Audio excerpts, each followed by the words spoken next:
हो जाएंगे मगर उफ ना करेंगे। हेमंत भाई, कुर्बान हो जाएंगे पर उफ ना करेंगे, आखिरी सांस तक संघर्ष करेंगे। अब युवा आराम नहीं करेंगे।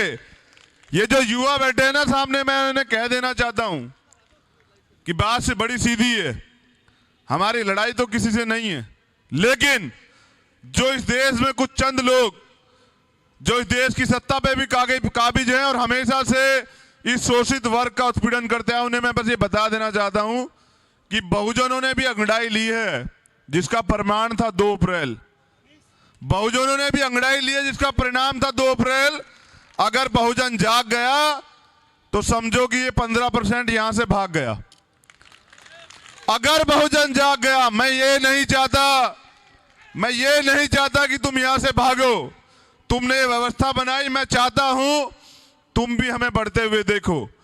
तुम भी बाबा साहब के रोते हुए उस चेहरे को याद करो। जो नौजवान यहां बैठे हुए हमारे बुजुर्ग, उन्होंने कहा कि मैं बड़ी मुश्किलों से इस काफिले को यहां तक लेके आया हूं। अगर आप इसे आगे ना ले जा सको तो इसे पीछे मत जाने देना मेरे बच्चों, याद करो उस दिन को।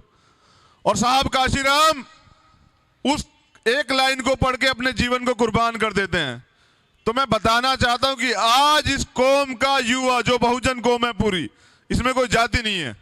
मैं वाल्मीकि हूं, चमार हूं, पारसी हूं, कोरी हूं, कुर्मी से फर्क नहीं पड़ता, लेकिन मैं सबसे पहले अम्बेडकरवादी हूं, बाबा साहब का बच्चा हूं, साहब काशीराम का बेटा हूं। और जितना नौजवान यहां बैठा है वो समर्पित है कौम को। एक बार इनकी ईमानदारी पे शक करने की बजाय एक बार ये महसूस करो कि ये बिना किसी लालच के अपने भविष्य को त्याग कर, अपने सारे सुख को त्याग कर, किसी भी सूरत में समाज के अधिकारों के लिए, समाज के सम्मान के लिए बड़ी ईमानदारी से लड़ना चाहते हैं। और अपनी माताओं बहनों से, और जितने यहां पर साथी बैठे हैं, चाहे वो युवा हो चाहे बुजुर्ग हो, वो हमारे बड़े हो, मैं उन सबसे कहना चाहता हूं कि सब कुछ त्याग कर ये नौजवान काम करना चाहते हैं। अगर आप इनका साथ नहीं दे सकते तो कम से कम इनकी टांग मत खींचेगा, बस इतनी मेहरबानी कर दीजिएगा। क्योंकि हमेशा ये होता है कि हमें अपनों से खतरा है, दुश्मनों के लिए तो सतर्क है, लेकिन जब अपना अपने पे वार करता है तो मुसीबत ये आती है हमेशा बहुजन मूवमेंट में कि जो ईमानदार लोग हैं वो पलट कर जवाब नहीं देते हैं। क्योंकि अगर हम जवाब देंगे तो नुकसान किसका होगा? हमारा। क्योंकि लड़के कौन रहा है हमसे? हमारा अपना भाई। तो मैं कह देना चाहता हूं कि हम क्रांति के पथ पर अग्रसर हैं। कौन सी क्रांति?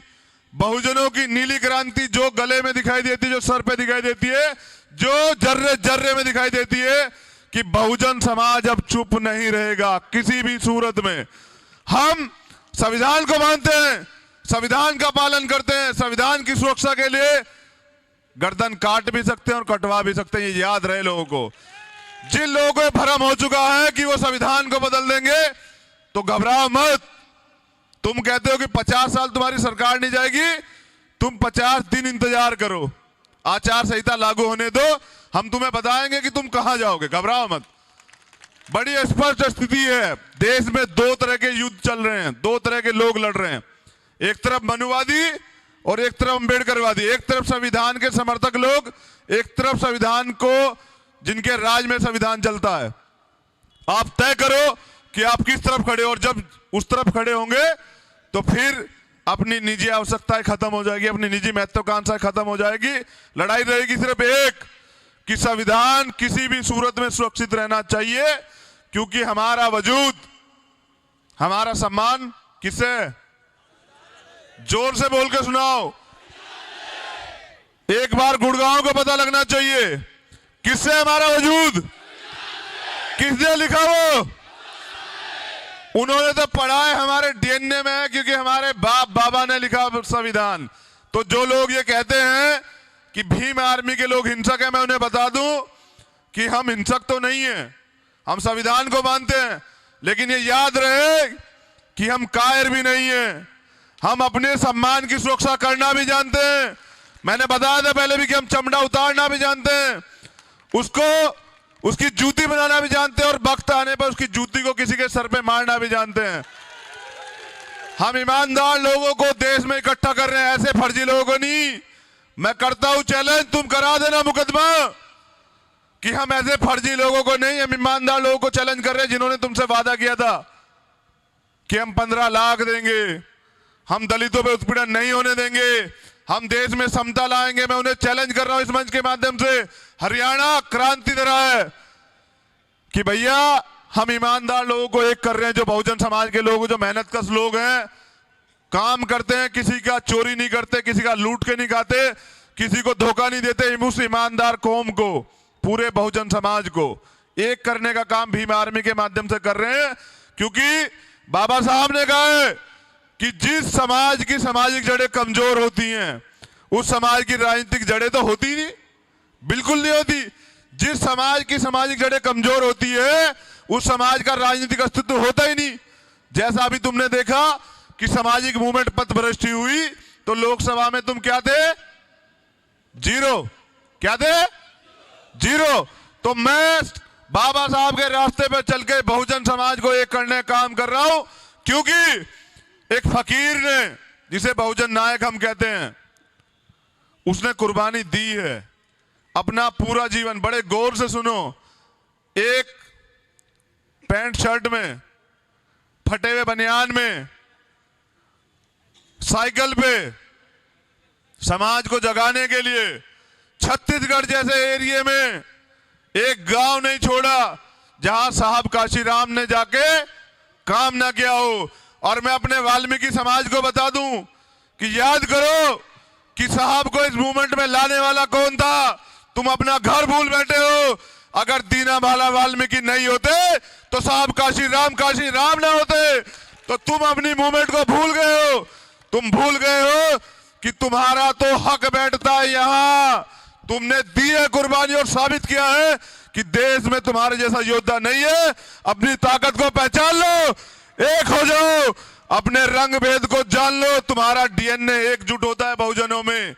ये हमें तोड़ना चाहते हैं, हम समाज को जोड़ना चाहते हैं।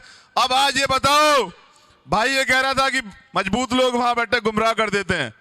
तो दयाल, मैं गुमराह तो कर रहा हूं, लेकिन उन लोगों को, किन लोगों को जो ये कहते हैं कि हम दलितों के सबसे बड़े हितैषी 56 इंच का सीना रखते हैं, तो मैं बताऊं कि ये राह में मेरा भाई 56 से भी 58 इंच का सीना रखता है। जरा देखो एक बार सामने। तुम्हारे सीने भी झूठे, तुम्हारी बातें भी झूठी, हम आदमी भी सच्चे और हम वफादार भी हैं। तो यहां गुड़गांव की धरती पे आज से हम वादा करेंगे, 14 अक्टूबर बदलाव का दिन, हम वादा करेंगे, जितने नौजवान यहां बैठे हैं, देखो घर लूट जाए, फिर उसके बाद कितनी मुकदमे कराओ, कितनी रिपोर्टें कराओ, जो लूट गया वो लूट गया, उसका सम्मान जिसका चला गया वापस नहीं आ सकता। तुम महसूस करो, क्या संविधान के बिना तुम्हारा वजूद है? क्या संविधान अगर हटा दिया जाए तो क्या ये सम्मान मिलेगा? ये पगड़ी या चंद्रशेखर के सर पे होगी? तो मैं बस इस पगड़ी का मान रखना चाहता हूं और तुम्हें बता देना चाहता हूं कि तुम्हें तैयार रहना होगा। ये आज क्या पता मुझे मौका मिले ना मिले। ये कहते हैं रोज कि चंद्रशेखर को जल्दी मरवा देंगे। अरे अगर मेरे मरने से कौम जागती हो, मेरे मरने से बहुजन समाज एक होता, तो मैं अपने लोगों से कहता हूं कि उनकी जरूरत नहीं है, तुम मार दो, तुम्हारा भाई मरने को तैयार है। बिल्कुल साफ बात है। अगर मेरे या विनय के या हिमांशु के या सुजीत के या जितने नौजवान भीम आर्मी में काम कर रहे हैं, अगर उनके मरने से कुर्बानी आती है, तो हम कौम के लिए इतने वफादार हैं कि तुम्हें छूट है। तुम जिस अस्त्र से जाओ, जिस शस्त्र से चाहो हमें मार दो, लेकिन कुछ ना कुछ तो ऐसा कर दो कि देश में आने वाली पीढ़ियां तुमसे सवाल ना करे कि जब ईमानदार लोग लड़ रहे थे, जब वो अपना जीवन समर्पण करके समाज को जगा रहे थे, तो तब तुम घर क्यों बैठे थे? ये याद रखना। आने वाली नस्लें सवाल करेगी कि जब भगत सिंह ईमानदारी से लड़ रहा था, 23 साल की उम्र में उसने बलिदान दिया जानबूझकर। आज हम दोहरा रहे हैं उसे, लेकिन आज हम लड़ाई गोरे अंग्रेजों से नहीं, लेकिन काले अंग्रेजों से लड़ रहे हैं। याद करो, 23 साल की उम्र में जानबूझकर उसे पता था कि वो मरने वाला है। उसके, मैं कहानी शेयर कर रहा हूं, सुनना, दर्द है। उसके पिताजी ने कहा, उन्होंने एक चिट्ठी लिखी ब्रिटिश गवर्नमेंट को कि भगत सिंह को माफ कर दिया जाए। वो नौजवान है, उससे गलती होगी, उसे माफ कर दिया जाए। तो भगत सिंह ने अपने पिताजी को बुलाया और कहा कि जनाब वालिद साहब आपने ये धोखा किया मेरे साथ, आपको कोई अधिकार नहीं मेरी लड़ाई में, आपको कोई अधिकार नहीं मेरी लड़ाई में, मेरी कमर में पीठ में छुरा भोंकने का काम आप करो।